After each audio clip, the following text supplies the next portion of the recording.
All right. So that is our study. We'll start here on the book of Revelation and work through. And then all chapters. And even though I've divided this down into 7 visions, we're going to go through all 22 chapters. So next week, we'll go over the first vision. Today is the introduction. Next week will be vision 1. We'll see Jesus as Lord of the cosmos. And that's why you need to have read chapter 1 by next Sunday. And then vision 2 is the Lord of his church. So if you want to work ahead or know what's coming, that's chapters 2 and 3. And so for July the 26th, we'll cover chapters 2 and 3 on the Sunday, July the 26th. Does that make sense? Everybody peachy keen, right? All right, you have your homework, and we're going to see if we can't roll through it. So let's go through the 7 visions. Anybody want to look at that real quick? Anything unusual? By the way, this is the outline. So this is the whole study. So everything that we're going to work on centers on this one page. Anything unusual about this slide? There's 8 of them. There's 8 of them. Does that concern anybody? Can't count. That may be what you think, but actually the way it's going to break out is 4A and 4B. There's 2 number 4 visions. So what happens is, as you look at Revelation, and this is what makes, to me, I was in seminary class, and this is one of the classes I took. So really, this isn't original to me. It's just when I had it, I don't know, 30 years ago. So it just really unlocked that book of Revelation for me. And I was able to say, that makes better sense at this point in time. And then I could understand how the book's laid out. So the vision 1 is Lord of the cosmos. And that's chapter 1. And we're going to see Jesus as he is. Lord of his church. How many churches were there? 7. 7. Name them. Oh, good. Cosmos Church. Heaven. No, not Cosmos. Ephesus is first. Ephesus. Laodicea. Philadelphia, Thyatira. Philadelphia, Smyrna, Thyatira. Okay, so Pergamum. There we go. All right. So we've got 7 churches. We're going to go through those. That's vision 2. 3 is Lord of Heaven. That's in chapters 4 and 5. By the way, has anybody ever seen a rainbow? Yeah. How much of the rainbow have you ever seen? Half of it. Only 180 degrees. Where's the other 180? On the other side of the earth. Underground. When we get to Revelation 4 and 5, I'm going to show you where the other half of the rainbow is. I'm going to show you where the 360 rainbow is. It's in Revelation 4 and 5. Then we're going to look at the first part, which is the rapture, and that's in Revelation chapter 6 through 11. And then Lord over his enemies, which is in that 5th vision. And in the 12 through 15, that's a parenthetical view.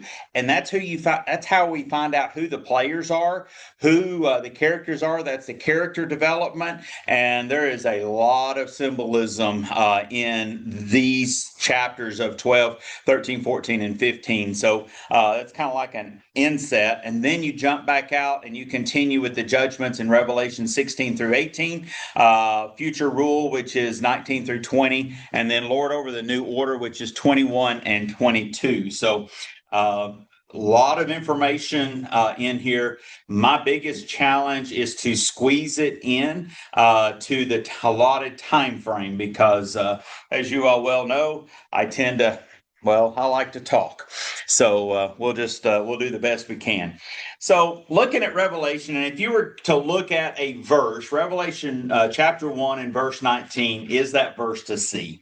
And what makes this verse so incredible is when you're looking at the book of Revelation, it is literally an open door invitation.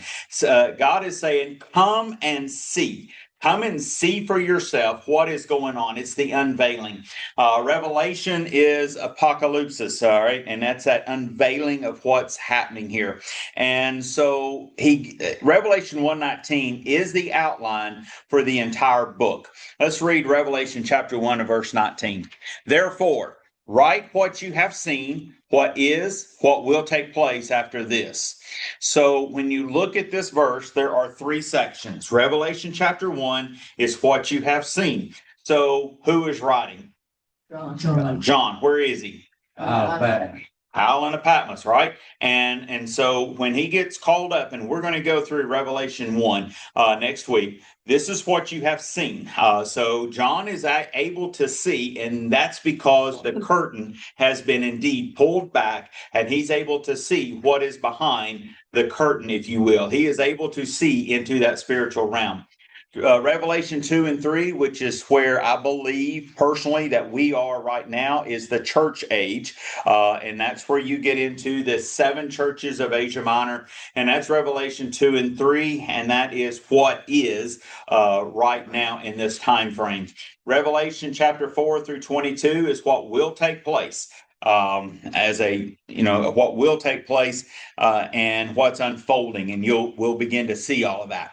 So you have the outline for Revelation all in chapter 1 and verse 19, and he just lays it out.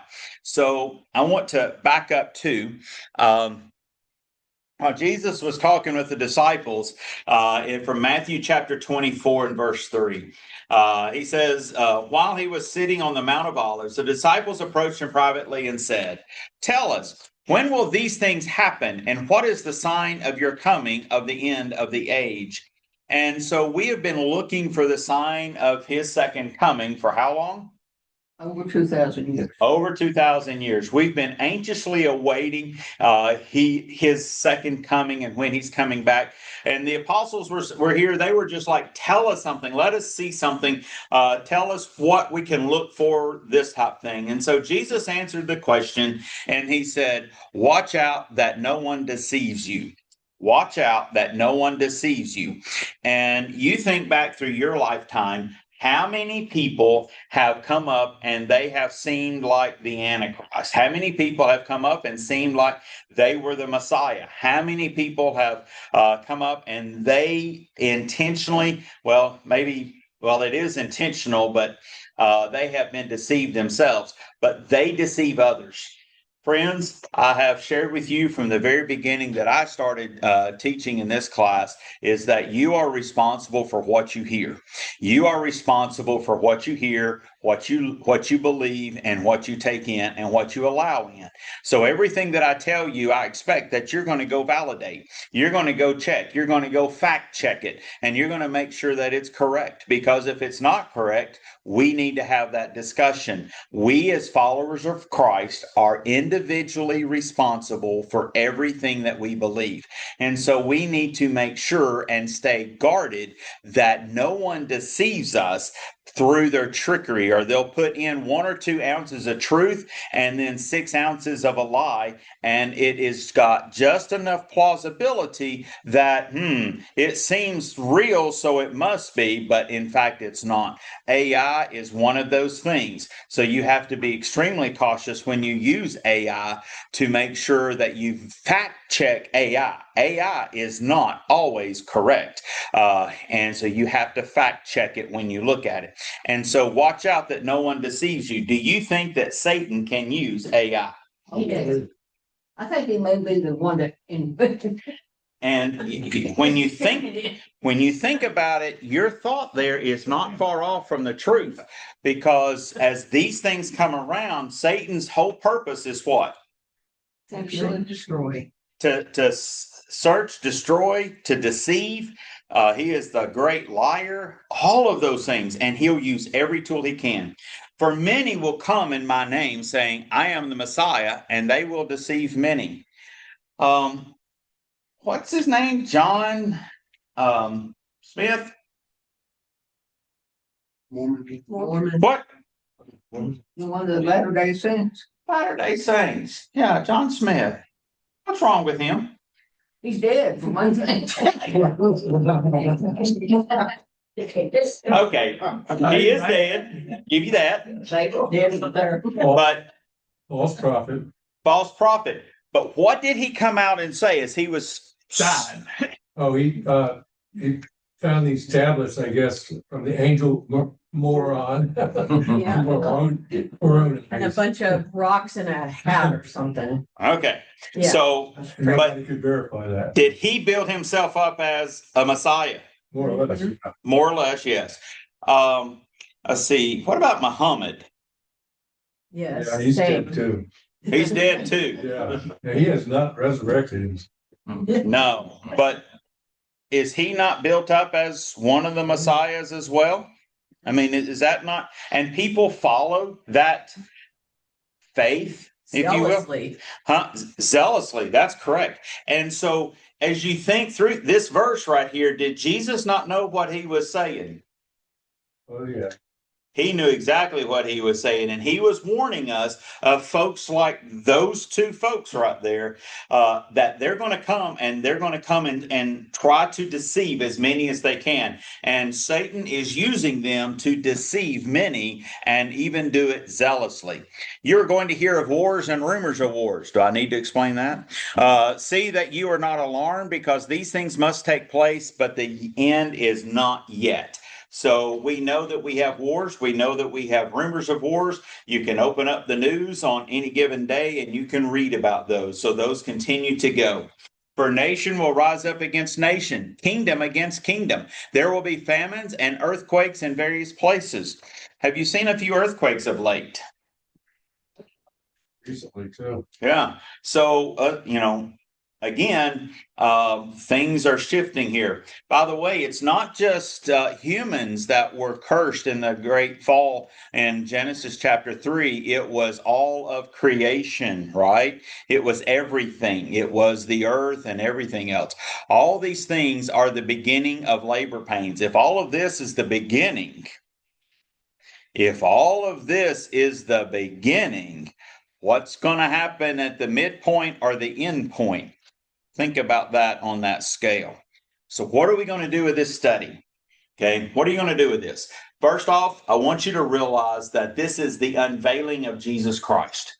This is literally that showstopper. So when you go to a movie or when you go to a play and the curtain goes up, you are then able to see what is behind the curtain, what is behind that curtain and on stage. And so we're going to look and see this as truly the unveiling of Jesus Christ. The next thing is it's going to change our perspective. If you have a leader that is weak, how weak are you going to be as a follower? Not the same.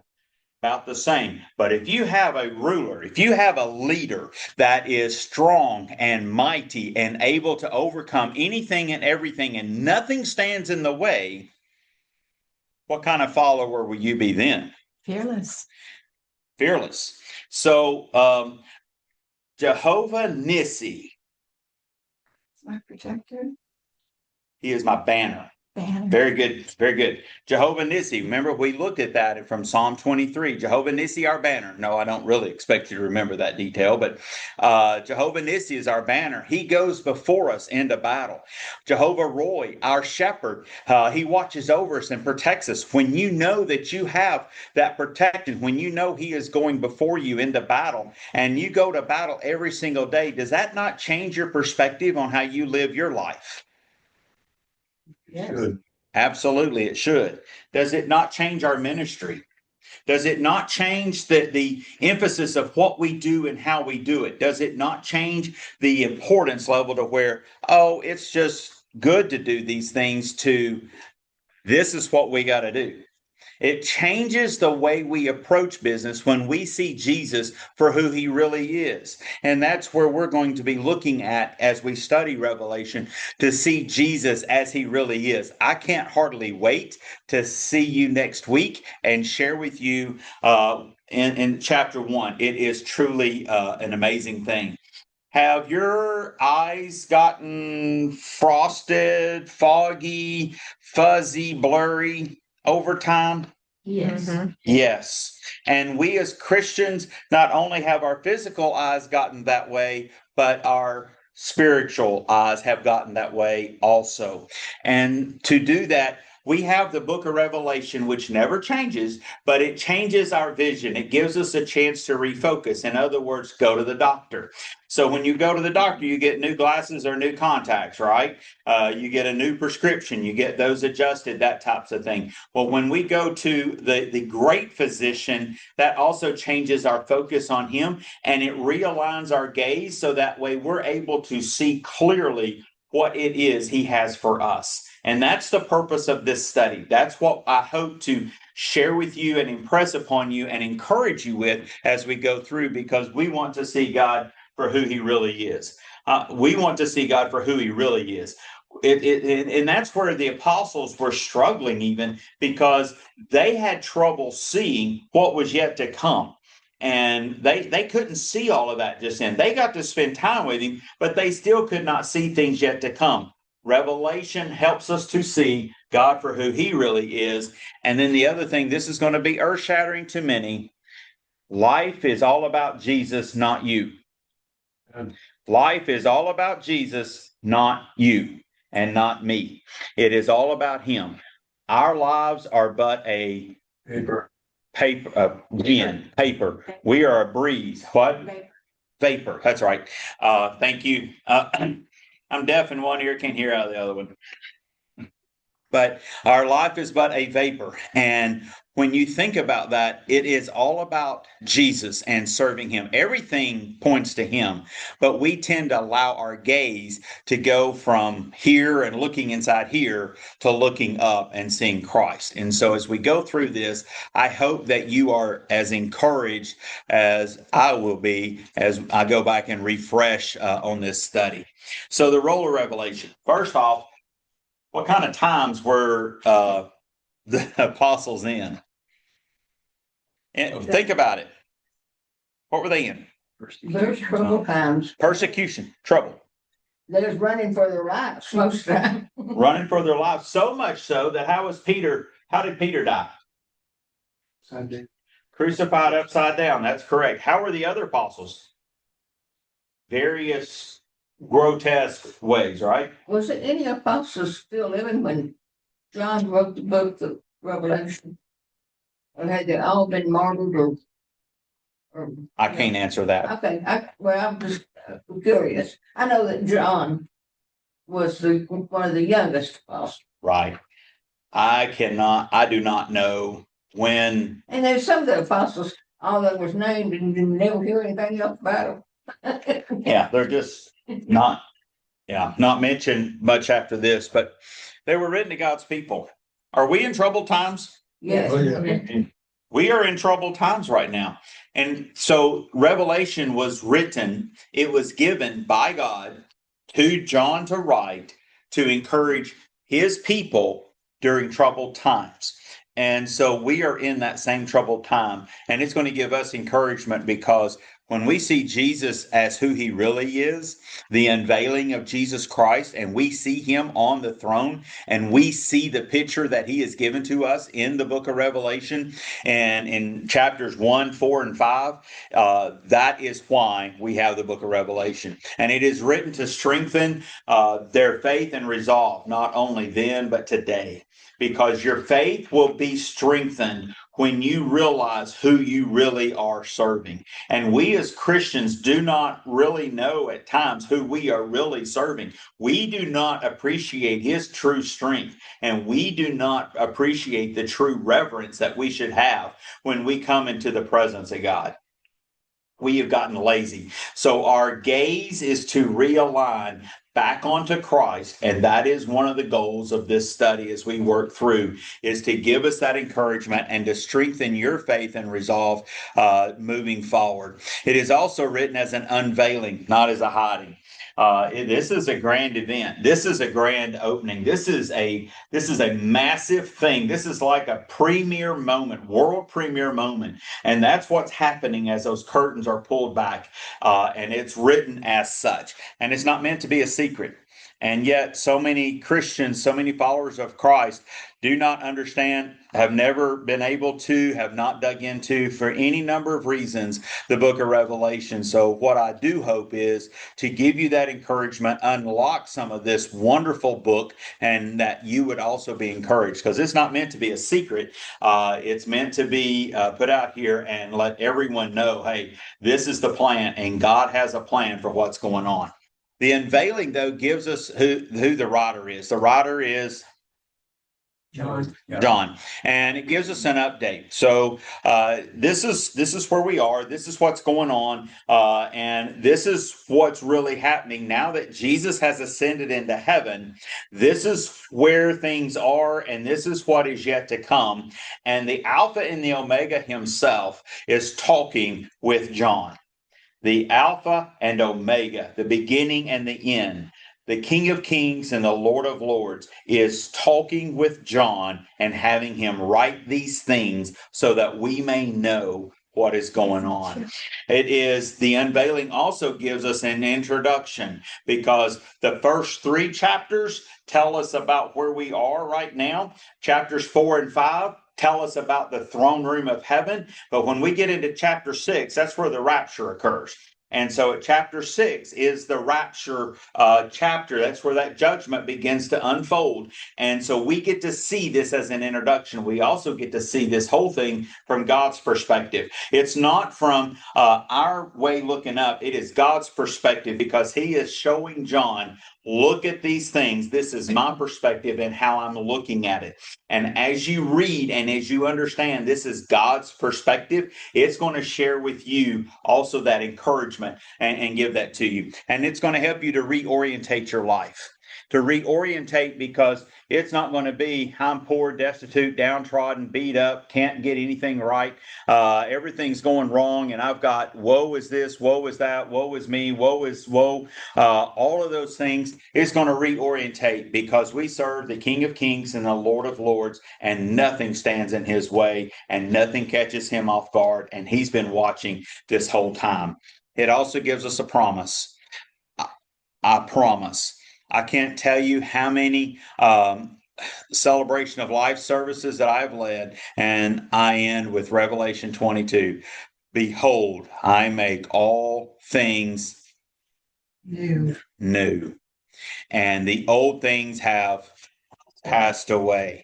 And that is his promise. And we're going to live in glory. For those who follow Christ, we're going to see those new things. But it also gives us a present reality. How are we going to get up tomorrow and be bolder in our faith, be bolder in how we live, be bolder in how we approach things? And it is a faithful message, because we know the author and where it comes from. Don't miss these things, though. It is a revealing of a person. It's not an event. It is the revealing of a person. Who is that person? Jesus Christ. It is that revealing. Don't miss that.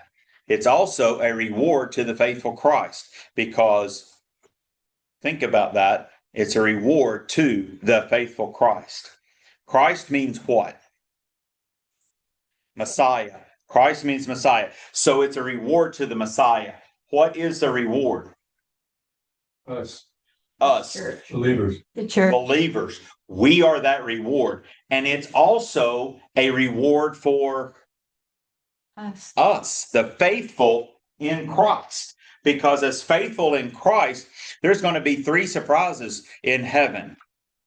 There will be 3 surprises in heaven. First one, I'm here. Yeah, it's going to be awesome.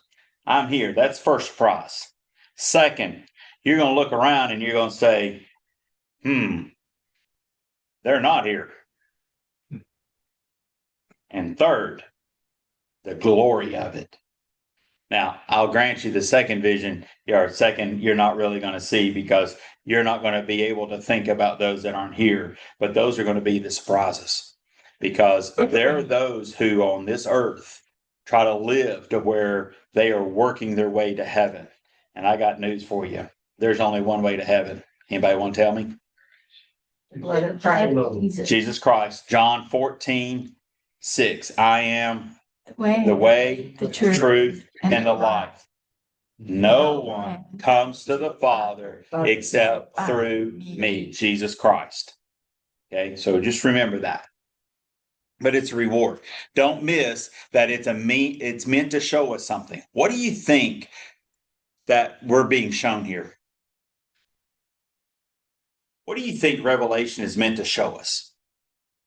God is sovereign. God is sovereign. What is Revelation meant to show us? The glory of What we're faithful towards. What we're faithful towards. Absolutely. Doug? You already said it, I think the glory of Christ. The glory of Christ. What else is it meant to show us or give us? Instructions as to how to live. Ins- Instructions on how to live and follow? Hope. Hope. Hope. Did you say what? Hope. Hope. Hope. Yes. I need my organ going on right here, you know? Thinking back to, what is it? Preacher's wife. That's right. So don't miss, in God's perspective is only a short time. So as I have gone through my years, each year seems to go by faster and faster and faster and faster, right? And I'm sure that I'm not alone. Everybody in this room has seen those years kind of start clicking off as you go through. But in God's perspective, it's just a short time in the grand scheme of things. And it changes that perspective. Don't miss that it is John, God, Christ, and angelic beings that are telling us this story, that are unveiling what's going on here. It is John, God, Christ, and the angelic beings. And oh man, what a story they have. It is meant to be a blessing. As we study this book, it is the one book that promises a blessing simply for looking through it and studying it. And I will admit that over the last couple, 2 or 3 months, when I have been reading through this book, I've gotten another blessing. And since the last time that I studied it to this level, I saw things this time around that I did not see the last time or the time before that. There's been new things that have come around and my eyes have been opened. And so truly God's word is a living testimony. It is a living book. And so it is, I can't hardly wait to share that. I hate that I have to end here in just 5 minutes. So the hope in every generation. See, you did a perfect segue. The hope in every generation is, the hope of the church and the world is not in philosophies and ideologies.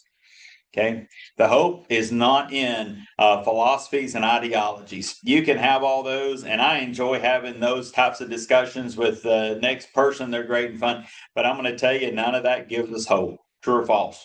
True. Hope is not to be found in a military solution.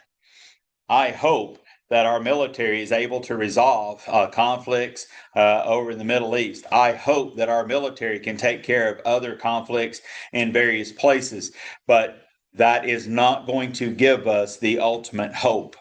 Hope is not to be found in legislation. As powerful as our senators and House of Representatives seem to think they are, which I don't know.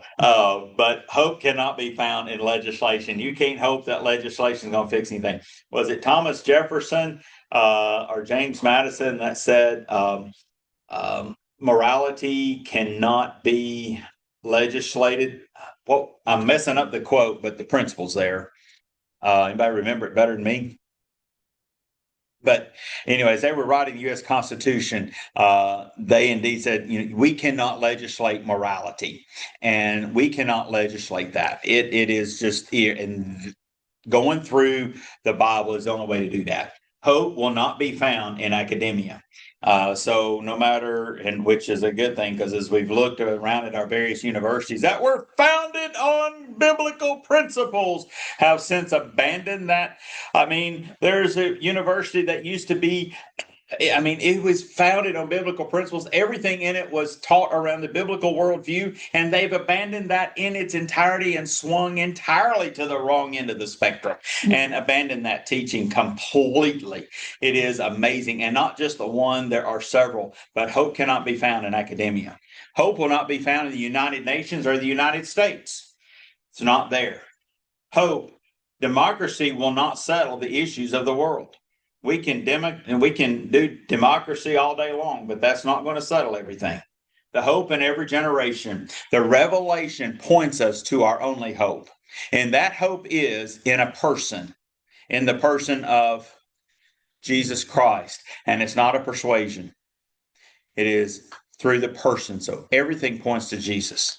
So as you look through the glorious cosmic Christ, the Old Testament, you think through now, and through my time with you, I've always shared that God has a plan. Nothing catches him off guard. And the Old Testament is the tapestry on which the New Testament is painted. In the Old Testament, you see pictures of a coming Messiah. Because everything in the Old Testament says the Messiah is coming. The Messiah is coming. This is what the future is going to look like. When you look in the New Testament, you see pictures of a suffering servant. You see Jesus who was walking amongst us, who had just so much love for us that he taught us and walked us, and he even went to the cross and died on the cross and was buried in a tomb, and you see him as a suffering servant. However, the book of Revelation, my dear friends, gives us a picture of the glorious and reigning King. That reigning King who is glorious and mighty and on the throne and in command, and he is sitting there right now today. It's all about him, who he is. It's all about Jesus, who he was. It's all about Jesus, who is to come. It's all about Jesus, the one with the fullness of God's Spirit.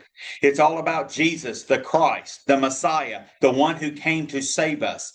It is about the faithful witness of Jesus Christ. He never broke stride. He was always faithful. He was the firstborn from the dead, and he is the ruler over all kings. There is no king that is not in a submission to Christ. Whether they believe him or not, whether they believe in Jesus or not, every king, every ruler is in submission to Jesus Christ. And you can rest assured of that. It's all about Jesus who loved us. It's all about Jesus who washed us with his blood. He made us from the very beginnings of the world. To him belongs all glory and all dominion. It is all about him forever and ever. Amen. So be it. This is true. This is the way it is. It is all about Jesus, the one who's coming, and it's all about the one that every eye will behold in that time. So people can say, I don't believe in Jesus right now, and I believe it takes a whole lot more faith to be an atheist than it does to be a follower of Christ, because when you're an atheist, you're saying, I don't believe in Jesus Christ, but on that one day, you're going to stand, and every knee will bow, and every tongue confess that Jesus Christ. Jesus Christ is Lord, and that's exactly the truth.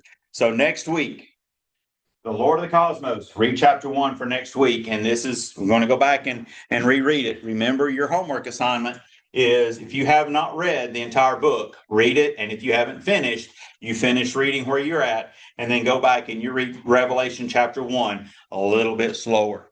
And with that being said, that's just the intro.